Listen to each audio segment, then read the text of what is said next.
Pour ne rater aucune de nos vidéos, n'oubliez pas de vous abonner et d'activer la cloche. Bonjour à toutes et à tous, bienvenue sur Le Média pour une nouvelle édition de votre Flash Info version été. Nous sommes le mardi 3 septembre 2024 et vous nous regardez sur le canal 350 de la Freebox, sur YouTube ou sur notre site internet. Vous êtes plus de 50 000 à avoir signé notre grande pétition pour une répartition plus équitable et plus démocratique des fréquences TNT.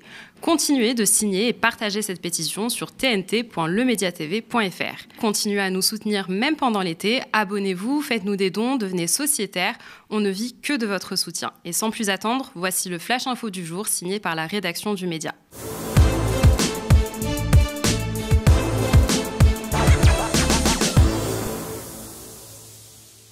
C'est un nouveau camouflet pour Bruno Le Maire, lui qui se veut toujours intraitable sur la dette et le déficit. C'est finalement le déficit, car c'est de ça qu'il s'agit, qui est intraitable avec Bruno Le Maire. Il en a fait l'annonce lui-même.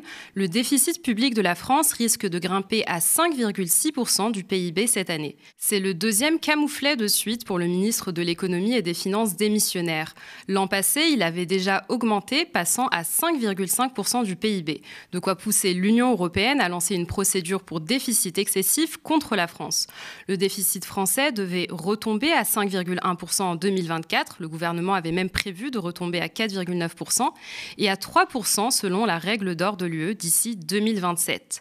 Il y a un sérieux dérapage des finances publiques, analyse Bruno Le Maire. Un dérapage à 15 milliards d'euros. Aussi, le ministre démissionnaire préconise-t-il de faire immédiatement 16 milliards d'euros d'économies sur le budget de l'année en cours. Rien que ça. On rappelle que le programme d'ensemble, lors des dernières élections législatives, prétendait vouloir faire 25 milliards d'euros d'économies. Manuel Bompard de la France Insoumise et du Nouveau Front Populaire, dont le programme était jugé irresponsable par Macron et son gouvernement, a réagi sur X en ces termes, je cite, « Il donne des leçons d'économie à la terre entière et nous accuse de vouloir appauvrir la France.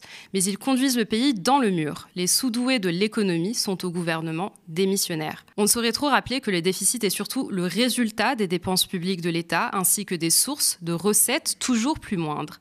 D'ailleurs, le premier poste de dépenses concerne l'aide aux entreprises. Il avoisine les 160 milliards d'euros chaque année. Ces 160 milliards sont pour une part du manque à gagner pour l'État puisqu'il comporte tout un tas de niches sociales et fiscales votées ces dernières années comme le CICE, le crédit d'impôt pour la compétitivité et l'emploi, est aujourd'hui devenu un allègement sur les cotisations employeurs. CICE qui, par ailleurs, selon un rapport de France Stratégie datant de septembre 2020, n'a eu aucun effet sur l'investissement et les gains de productivité. Ces aides n'ont, en somme, aucun effet sur l'activité en France. On rappelle qu'Emmanuel Macron était le principal artisan du CICE lorsqu'il était secrétaire général adjoint au cabinet de François Hollande à l'Élysée. Des milliards de dépenses qui plombent en même temps les recettes de l'État. Et on ne parle même pas de l'évasion et de la fraude fiscale. Cette hausse du déficit n'est ni plus ni moins que le bilan de Bruno Le Maire à l'économie et d'Emmanuel Macron.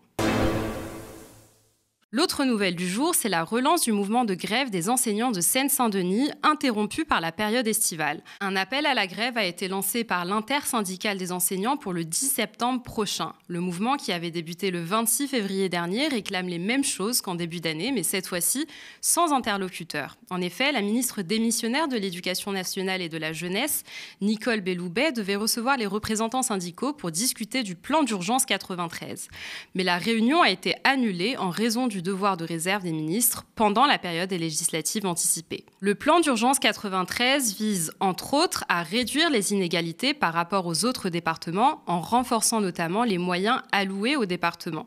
Les syndicats enseignants réclament depuis le début du mouvement déjà davantage de ressources pour le département le plus pauvre de France, notamment 358 millions d'euros, plus de 2000 assistants d'éducation et 175 conseillers principaux d'éducation. Ils dénoncent le manque d'enseignants à la rentrée, le manque de remplaçants et des stagiaires non pris à l'Académie de Créteil. Nous avons interrogé Marion, professeure de collège en Seine-Saint-Denis et militante à Révolution Permanente à ce sujet. Nos conditions de travail, elles sont hautement délabrées en Seine-Saint-Denis. Et surtout que là, les contradictions, elles se sont accentuées, puisque, par exemple, à Saint-Denis, c'est une des villes qui accueille les Jeux Olympiques. Et on voit que tout le budget a été mis pour embaucher la police, pour des moyens sécuritaires. La ville, elle est devenue impraticable pour nous, puisqu'en fait, le prix des transports en commun, c'est 4 euros. Il y a des équipements sportifs magnifiques, mais qui sont réservés aux Jeux olympiques et non pas à nos élèves. Donc la contradiction aujourd'hui, c'est qu'il y a peut-être plus de police dans les rues de Saint-Denis que de profs dans les établissements scolaires, puisqu'il n'y a pas un élève, enfin, il n'y a pas un prof face à chaque élève en Seine-Saint-Denis aujourd'hui, mais pire, on est en période de Jeux olympiques, Jeux paralympiques.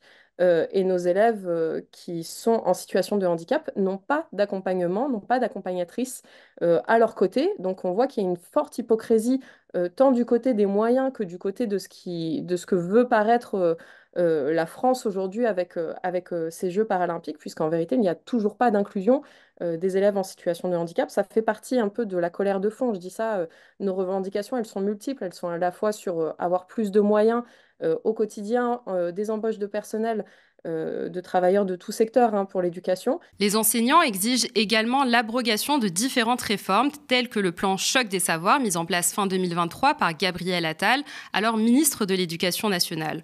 Ce plan vise notamment à instaurer des groupes de niveau, renommés groupes de besoins par Madame Belloubet. Écoutez la ministre de l'Éducation nationale s'en expliquer. C'était en conférence de presse le 27 août dernier. Je rappelle que ce ne sont pas des groupes de niveau, mais que ce sont des groupes de besoins. Et j'insiste beaucoup là-dessus.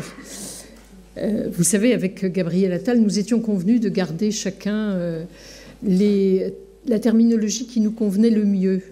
Je concède que ça n'a pas aidé à la clarification du problème. Mais enfin, moi je parle de groupes de niveau et les textes ne parlent que de groupes de niveau. Ces groupes de niveau vont être mis en place dès cette rentrée pour les classes de 6e et de 5e et à partir de la rentrée scolaire 2025 pour les classes de 4e et de 3e.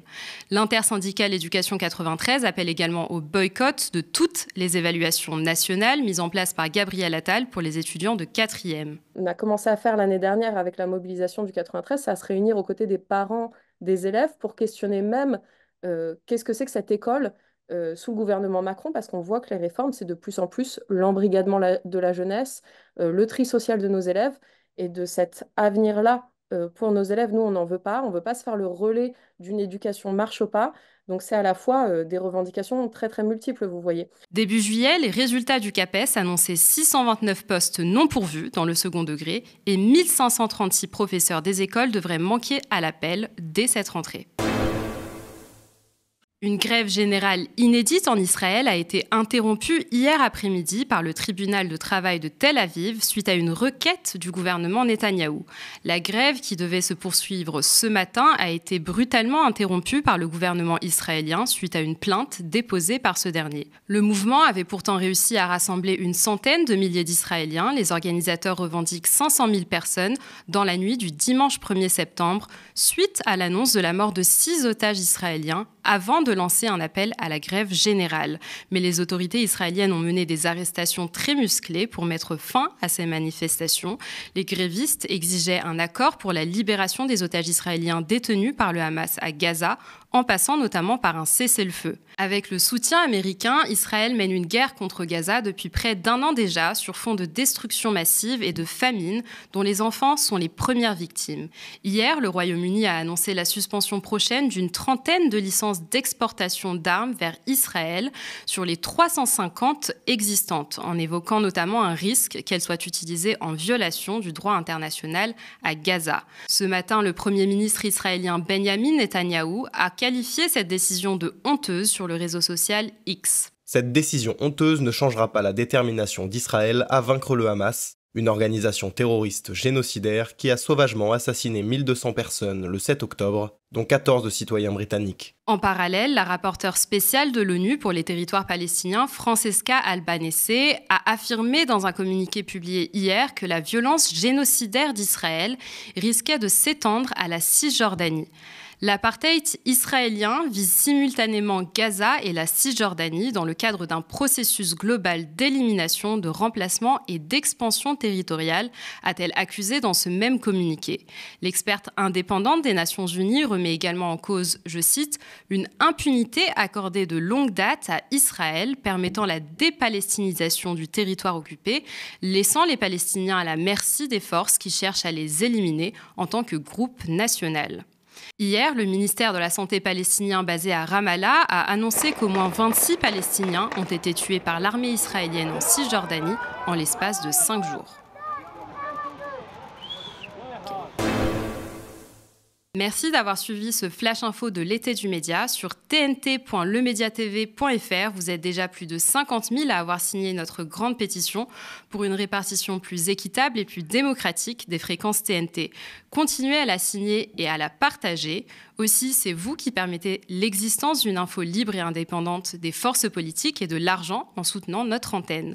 Chaque don, chaque abonnement compte. Quant à moi, je vous remercie de votre attention et de votre fidélité et je vous souhaite une très belle soirée sur le média.